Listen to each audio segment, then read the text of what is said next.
have an upcoming assignment for this class on doing a micro, meso, macro intervention. And this is a very important perspective that we use in social work. You may have heard in 171, social workers view the person in the environment, it's called PI for short, or it can also be called the ecological model.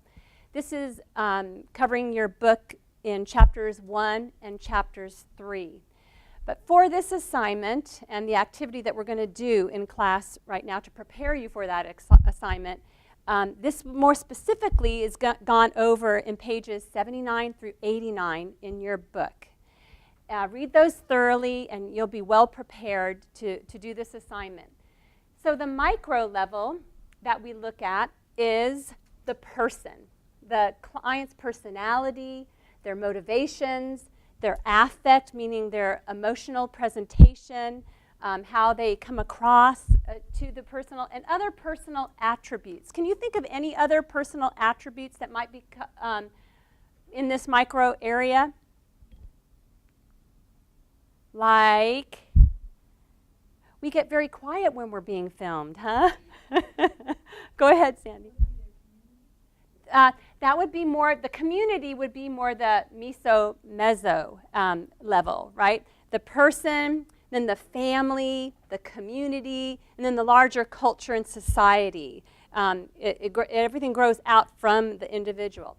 So at the individual level, some of the personal attributes, Dulce? Their strengths, yes, their strengths.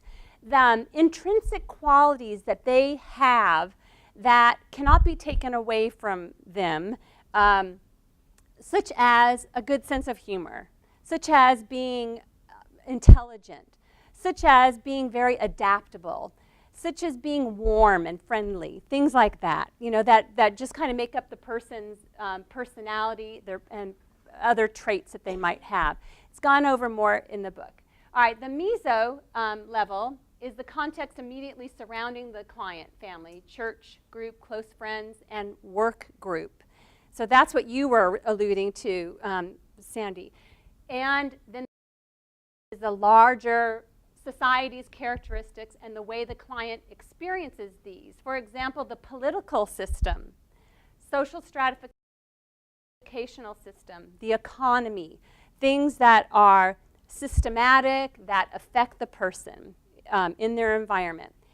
And here's a little framework where you can kind of see those in. Here's the person. Here's the, we call it the ecosystem, but it's the meso system. The community, mass media, health agency, school. And then the macro is the economic, society, nationality, culture, political system. I want to go over an example with you that helps you, from a social work perspective, understand it a little bit better. And that is childhood obesity. So childhood obesity, as you may know, is rampant in our society with our standard American diet and lifestyle affecting a lot of children. Children are now being diagnosed with type 2 diabetes in preschool. And some teenagers are even having neuropathy by the early teen years, which is something that's been unheard of until just recently. That's usually for later on in life. So I have one of my interns that I had about 10 years ago. She works at Phoenix Children's Hospital, where they have a behavioral developmental eating program as well there. And she deals with a lot of childhood obesity. And do you think that, so this is the childhood obesity, it's the child, that's the micro, right? But do you think that we're going to be very effective if we just work with the child? No, we have to take into consideration the larger systems that impact the child, right? So the child herself, her own behaviors, and what, if she's sedentary, does she get any physical activity? And what about her dietary intake? Those are all important things to look at the individual level of that child. We can work with her in that way. But we need to go broader as a social worker. We would not be doing our person in the environment intervention if we didn't go broader. So we want to look at parenting styles and family characteristics as well, such as the parent's weight status, such as their own TV viewing and sedentary activities. encouragement of activities. Is it valued in their family? Do they understand the need for that? Their own dietary intake, their nutritional knowledge, and the foods available in the home. And say this family is on SNAP, the food stamps program, and they only receive $160 per person per month to buy food. Do you think that that has an impact as well? Yeah, why is that? You can't be very healthy eating ramen noodles, right? Or other refined foods. You're not going to be buying fresh fruits and vegetables and organic foods that we know are healthy and promote well-being and healthy weight, etc. But we also have to look at the community as well and the demographics involved. So ethnicity, why is it important to factor that in, ethnicity? Mm-hmm. Because different foods are available in different cultures. Like Mexican food has a lot of fat in it, and so if you're deep frying everything and not getting a lot of exercise, you're going to... Right, so there's the cultural perspective where certain foods are valued and they're customary. And there's also the genetic predispositions of each ethnicity and culture as well that are involved, and we would want to take that into consideration. What about school lunch programs? Why should we be thinking about the Department of Agriculture, which is who funds our school lunch programs? Why is that important? Because usually they don't get good lunches, right? I think we spend about 99 cents per lunch for a kid. What is it? Oh, a place at the table? Yeah. It was 15 cents? Well, it was very low, not high enough, definitely, to provide high-quality food. And, you know, the school lunch programs consider the sauce on pizza to be a vegetable. Ketchup is a vegetable. And is it a vegetable? No, bro, probably not a vegetable, right? So we want to look at the school lunch programs and how they're funded. That has an influence on this child, this individual child. What about work demands? If the parent doesn't come home until 8 o'clock at night and the child is home by themselves and they're eating to nurture themselves or comfort themselves because they're not getting enough nurturance in the home because the parent just has to work and these are the hours that they're working, that makes a difference as well. Accessibility to recreational facilities. I worked in a school district where no one went outside after school to play in the park because it was dangerous to play in the park, and if they even had a park. So that matters, is the crime and safety in the area is going to affect childhood obesity, right? Accessibility of convenience foods and restaurants. In that movie that you referred to, A Place at the Table, it also mentions food deserts. Remember food deserts?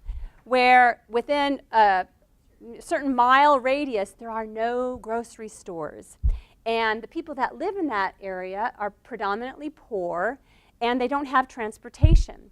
And they have children, and they have to take a public transportation to go to a good grocery store to buy food that's healthy and at a decent price. So instead, they end up using Circle K, 7-Elevens, convenience stores, Quick Trip, instead to buy their food. And what kind of food do you get there? Junk, right, junk food, predominantly, not the type of food that would promote health, but would promote childhood obesity. Mm-hmm. And the healthier food that's available in those places is going to be marked up really high. So an apple's going to cost $1 as opposed to going to a grocery store where you can get 4 apples for $1. Yes. Can you hear her? Should I repeat that? That's right. The healthy food in those places is going to cost more money. So you'll pay $1 for an apple, where if you went to a grocery store, you might be able to get 6 apples for $1, you know, et cetera. Neighborhood safety, we already went through that. The school physical education programs, a lot of districts are doing away with PE programs, right? They just don't have the funding. Does that contribute to childhood obesity? Yes, yes, you get it. And then the socioeconomic status. Certainly, if you have more money, you can buy that healthy, wholesome, fresh, organic food, even have it delivered to your home and maybe even prepared for your children. But the lower the socioeconomic status, the more we see issues with health and obesity. So we want to take all of this into consideration as we work with the person in their environment, and that's what social workers do.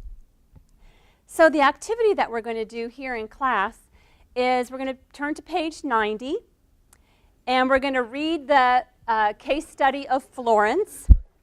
Then I'm going to have you break into small groups at your table, and you're going to identify at least 3 of Florence's strengths, right? Because that's what we do as social workers. We identify strengths first, and we use those strengths to intervene with the problem. And then I want you to identify the problem in these various levels of intervention, the micro, the meso, and the macro. So we read the case of Florence. That's a difficult case, difficult life. That she's been handed a very challenging situation that she grew up in and then now lives in as an adult woman, right? So we may look at this case as we may look at many of our clients and think, strengths? What strengths? I see a lot of problems.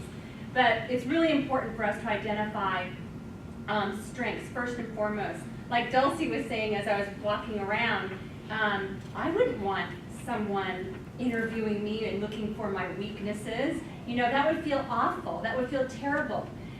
So it feels better to look for what's right, what's good, what they have that we can work with, than to look for what is wrong, character flaws or anything like that. So strengths. So what did you guys come up with? What strength? She's strong for everything she's been through. Strong, yes. From what she's been through. So I hear resilience. Yes. You know, that's what resilience is that even in the most difficult situations, someone has the ability to overcome. So resilience, we'll put that down. Okay, how about you guys? What did you come up with besides that?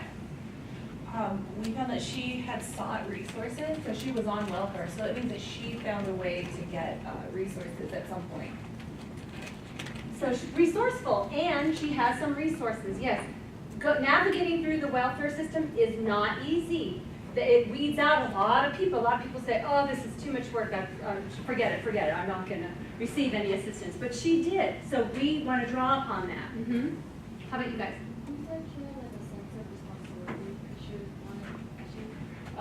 Working on the farm, she took care of the household when her parents were working. Yeah, she is used to working hard. She, from a very young age, she has have to be responsible and hardworking.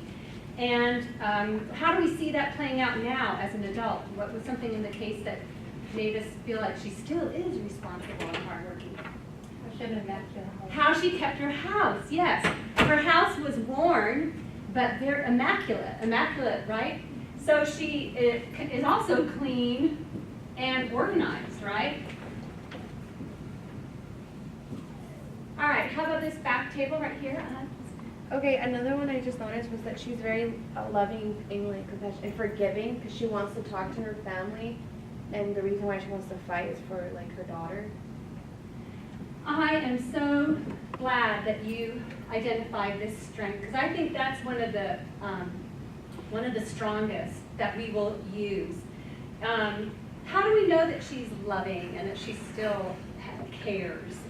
What in the case tells us that? Because she was saying that she's scared of work, she's scared to go outside and do all this, but she still went and tried to get her daughter back, see what she could do, and she was saying how she hasn't talked to her family, she would love to, and they're so close by. Yeah, so she's open, right? And when the police officers came to tell her that her husband had died, she wept, she could cry, she could express emotion still. A lot of people in this kind of a situation with such a difficult life would harden up, and they would cut off their emotions and their heart. But she doesn't appear that way. She appears like she still is a warm, loving person, you know? So that's a lot to work with that we have, that we'll use that. And then was there anything else that we missed, you guys, at the back table?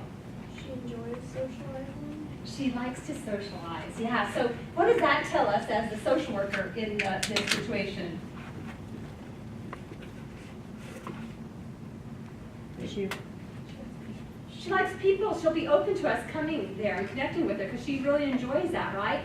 So these are some really huge strengths that we're going to use to deal with her problems. And her problems are significant, right? So at the micro level, what did we come up with? What? Just call them out. Strengths. Uneducated. Uneducated. All right.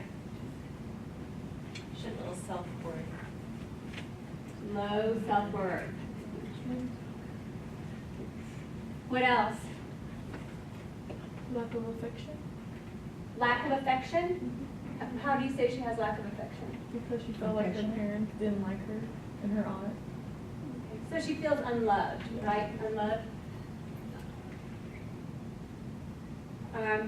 What else?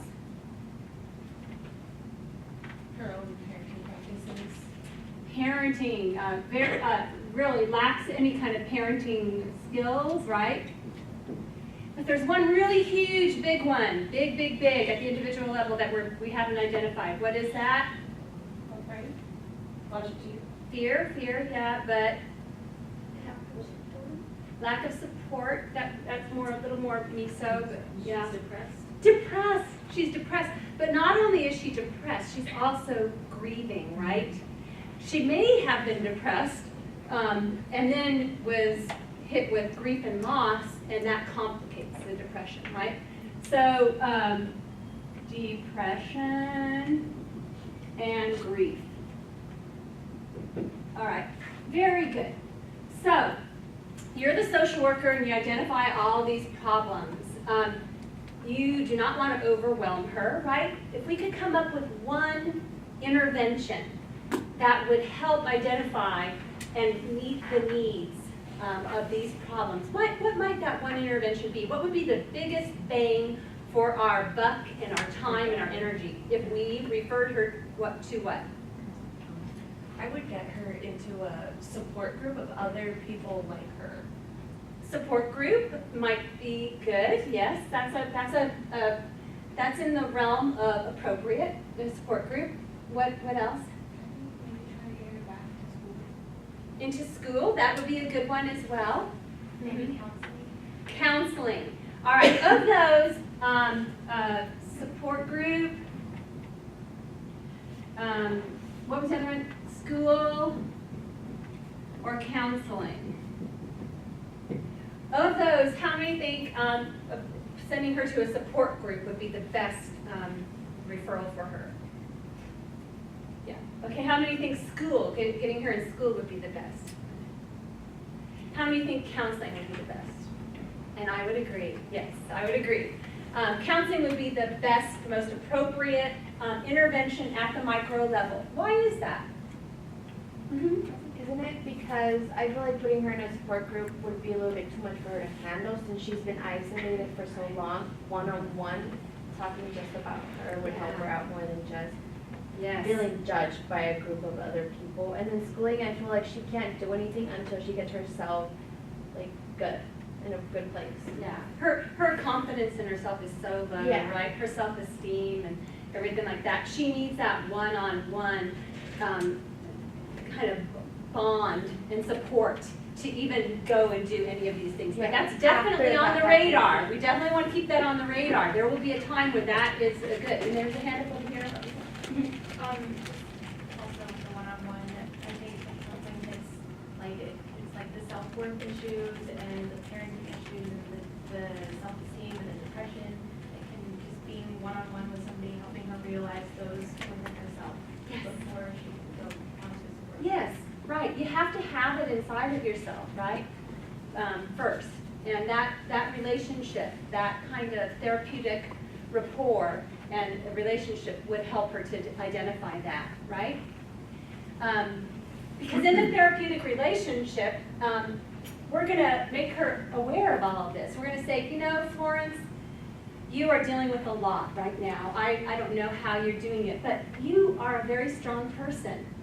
And, you know, throughout your life, no matter what difficulty has come along, you have shown resilience. You have. Somehow, some way, here you are, you know. And I find you to be very resourceful, really. I mean, how did you navigate the the welfare system? That is a lot. A lot of people would have just given up, but you didn't, Florence. You know, how did you do that? We would draw out her strengths, right, and remind her of these qualities about herself. You know, you're very resourceful. You're a hard worker. She will know. You know, you're such a clean, organized person. Oh my gosh, there's got to be a business for you in doing that, going into people's room and helping them homes and decluttering. You know, and she will begin to know that she is really a loving and a forgiving person, and that would feel good to just be able to talk with someone and not be so isolated. And it will remind her of all her strengths, because many of our clients, when they come to us, they don't. If you ask them, what are your strengths? They do not know what to say, honestly. So through the therapeutic relationship, we will help her to own her strengths, all right? So, at the mezzo, what did we come up with at the mezzo? We're going to start with you guys.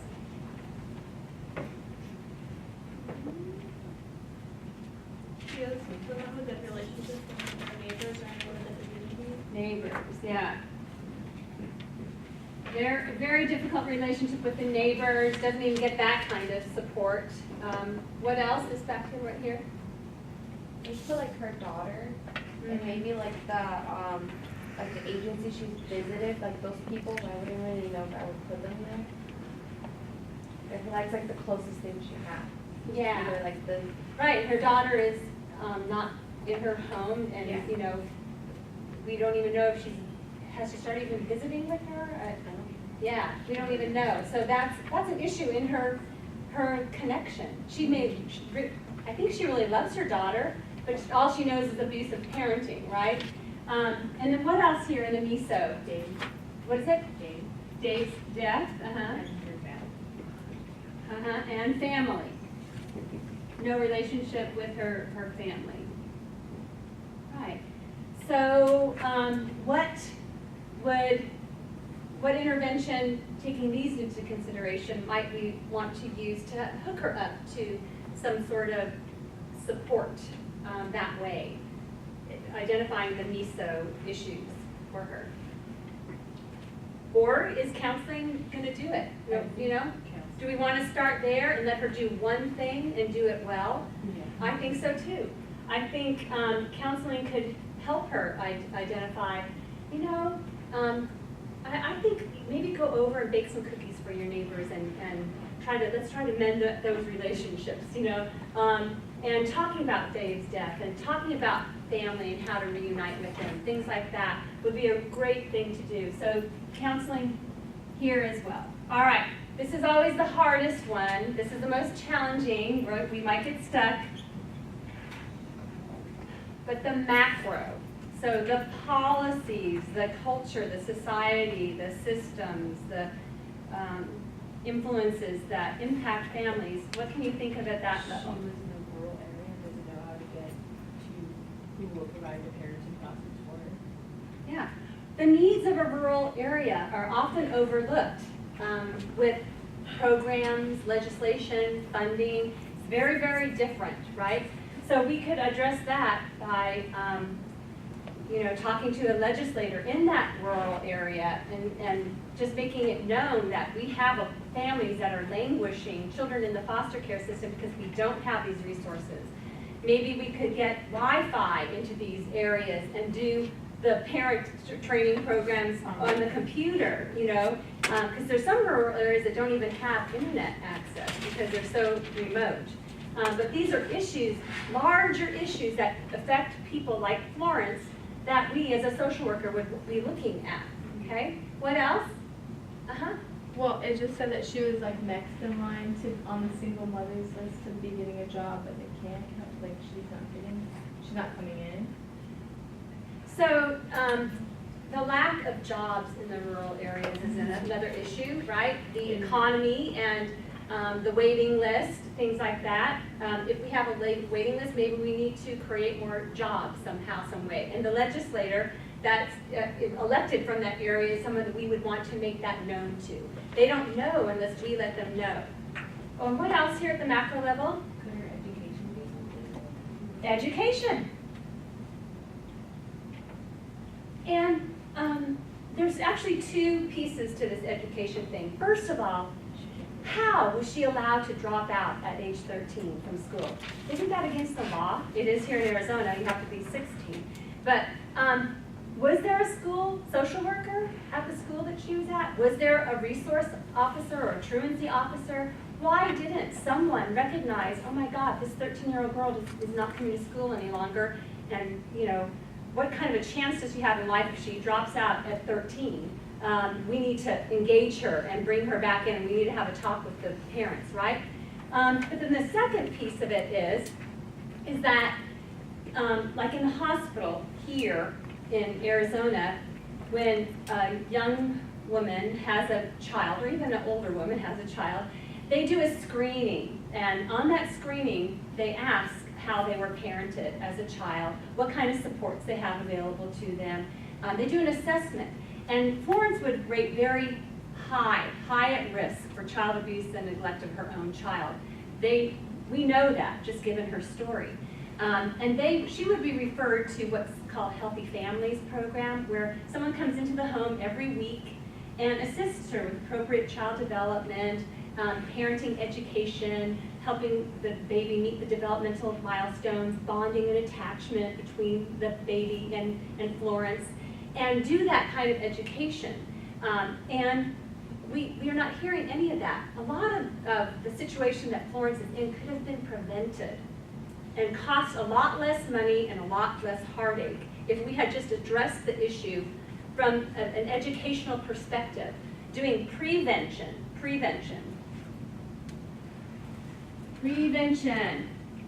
so that we do not have to do intervention, right? Because it is a lot easier to shape a child into a healthy adult than it is to change a broken adult into a healthy person. And we want to nip things in the bud, so to speak. And that's why we look at the policies and the programs that are impacting people like Florence. Any other questions, comments? Mm-hmm. I was going to say transportation is one of the biggest issues in the rural areas. Mm-hmm. There's not usually a public transportation system, buses, and it's expensive to take cabs. And if you don't have family or community resources driving you to and from, then you're walking places. And if everything's far apart, then again, it's difficult to even utilize the resources that are available. Everything is so spread out. Yeah, and you're right. Transportation is such an issue. So, are you getting that? Do you kind of get the idea of how we work with a person from the strengths perspective, first and foremost? Then we look at the problems in these various areas, the micro, the meso, the micro, the meso, the macro. And with the problems that we identify, we flip it and turn it into an intervention, right? And that intervention is how we move to make positive change in a person's life. If a person comes into us feeling this low, we want them to leave feeling better. Life is working better for them, and they're achieving some goals that we've set up together in collaboration with the client.